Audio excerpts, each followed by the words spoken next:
इस वीडियो में हम उदाइन के ऊपर चर्चा करेंगे।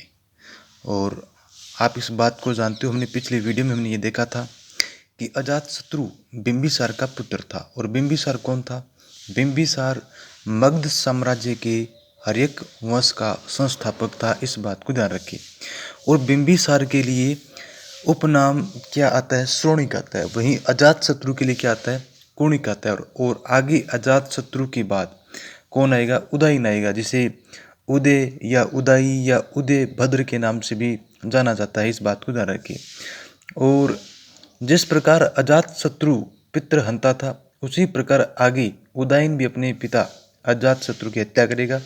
और बौद्ध ग्रंथों में इसे पितृहंता कहा जाएगा, लेकिन जैन अनुयायी होने की वजह से इसे क्या बोला जाएगा? आगे जैन ग्रंथों में पितृभक्त कहा जाएगा।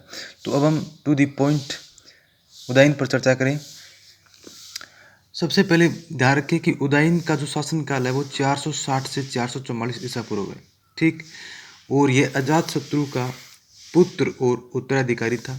थोड़ा यहाँ ध्यान रखना भी, पुत्र और उत्तराधिकारी अलग अलग होता है। पुत्र तो हो ही गया, ठीक है, लेकिन उत्तराधिकारी हमेशा पुत्र ही हो ऐसा संभव नहीं है, ऐसा जरूरी नहीं है। क्यों? क्योंकि उत्तराधिकारी का मतलब होता है आगे आने वाला। अब आगे आने वाला कई बार उसमें मान के चलिए, अगर कोई राजगद्दी हत्या ले तो वो जरूर नहीं होता कि वो उसका पुत्र ही हो किसी शासक का। ऐसे कई सारे साक्ष्य भी मिलते हैं जिनमें पुत्रों के अलावा कई बार, प्राचीन काल में तो बहुत कम, लेकिन मध्यकालीन भारत में तो सैकड़ों हजारों ऐसे साक्ष्य भरे पड़े जिसमें पुत्र की जगह कोई चाचा या कोई मामा, कोई अन्य व्यक्ति शासक बन गया।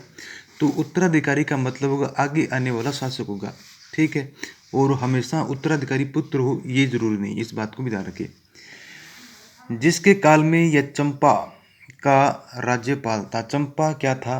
चंपा अंग महाजनपद की राजधानी का नाम था। हमने पढ़ा था कि प्राचीन भारत में 16 महाजनपद थे और 16 महाजनपदों का उल्लेख बौद्ध ग्रंथ अंगुत्तर निकाय और इसके अलावा जैन ग्रंथ भगवती सूत्र में भी मिलता है, ठीक है। इस बात को ध्यान रखें। अब जैसे कि इसके अलावा भी और बात करें तो जैन ग्रंथ परिशिष्ट पर्वन और गार्गी संहिता वायु पुराण अनुसार उदयन ने गंगा और सोन नदियों के संगम पर कुसुमपुर, जिसे आजकल उसे बाद में क्या बोलेंगे? पाटलिपुत्र। और पाटलिपुत्र को आज किस नाम से जानते हैं? पटना या पटना साहिब के नाम से जानते हैं, की स्थापना की और उसे अपनी राजधानी बनाया। अब इस बात को ध्यान रखिए कि उदयन के पिता अजातशत्रु और उदयन के दादा बिंबिसार के समय उन दोनों की राजधानी क्या थी?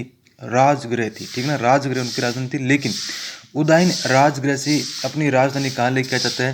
कुसुमपुर लेके आ जाता है। अब थोड़ा सा ध्यान रखना, इसके मुख्य दो कारण माने जाते हैं, दो कारण बताए जाते हैं कि क्यों इसने अपनी राजधानी बदली। पहली तो ये कि अजातशत्रु के काल, अजातशत्रु घोर साम्राज्यवादी था, तो साम्राज्यवादी होने के कारण उसके साम्राज्य का जो विस्तार था अजातशत्रु का, वो उत्तरी, मतलब आप कह दीजिए उत्तरी भारत में हिमालय को छूने लगा था एक प्रकार से। तो इतने विशाल साम्राज्य को संभालने के लिए और उत्तरी भारत में भी, या थोड़ा उस समय जो राजगृह था उससे थोड़ा सा ऊपर की ओर, मतलब उस भारत को कंट्रोल करने के लिए, उस साम्राज्य के भाग को कंट्रोल करने के लिए उसने क्या किया?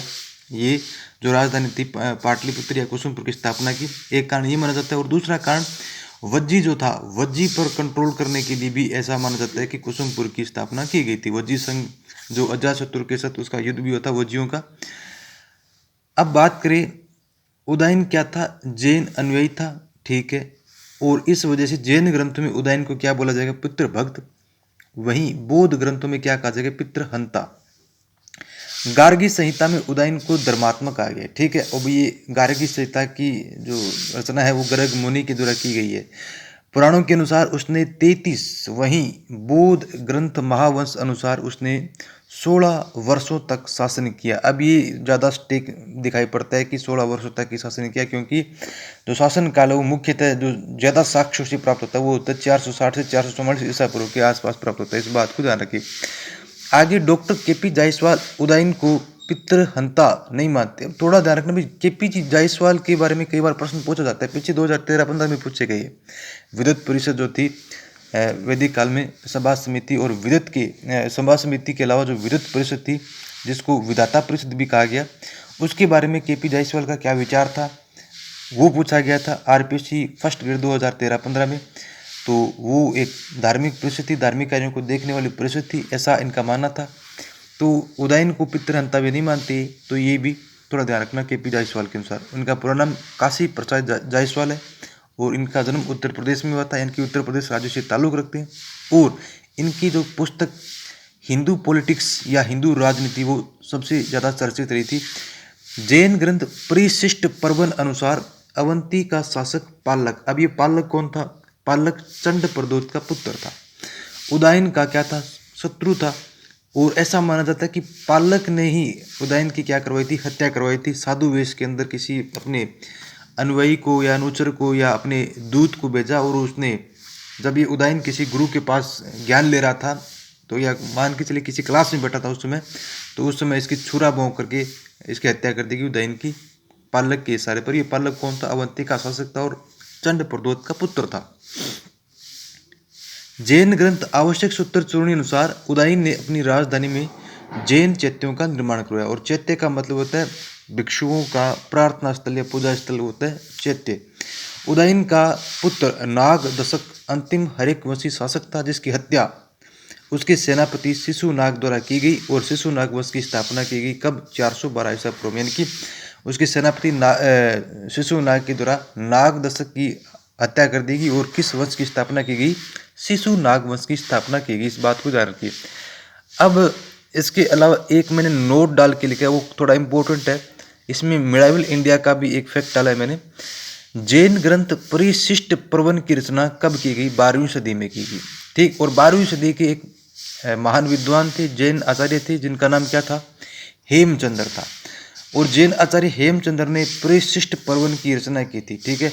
और इनके अलावा इन्होंने एक ग्रंथ और लिखा था, त्रिपष्टि शलाका पुरुष चरित। इस प्रकार से इन्होंने हेमचंद्र ने त्रिपष्टि शलाका पुरुष चरित नाम से एक ग्रंथ और भी लिखा था। इस बात को ध्यान रखिए।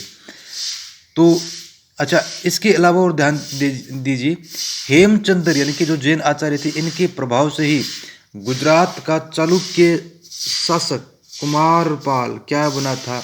जैन अनुयायी बन गया था। और कहा जाता है कि जैन अनुयायी बनने के बाद कुमारपाल ने जो पशु हत्याएं थी, पशुवध थे, वो उनको बंद करवा दिया। कसाईयों को जो कसाई खाने से, कत्ल खाने से उनको बंद करवा दिया। उनको 3 साल का वेतन दे दिया गया कि आपके जो हानि है उसकी भरपाई 3 साल के वेतन से कर दी जाएगी। और भी कई सारे इसने कार्य करवाए, जैसे सोमनाथ मंदिर का पुनर्निर्माण भी करवाया था। इस प्रकार से कुमारपाल के बारे में आगे जब मिडाइवल इंडिया का पोर्शन स्टार्ट करेंगे उसमें पढ़ेंगे। तो ये उदयन के बारे में सामान्य चर्चा थी।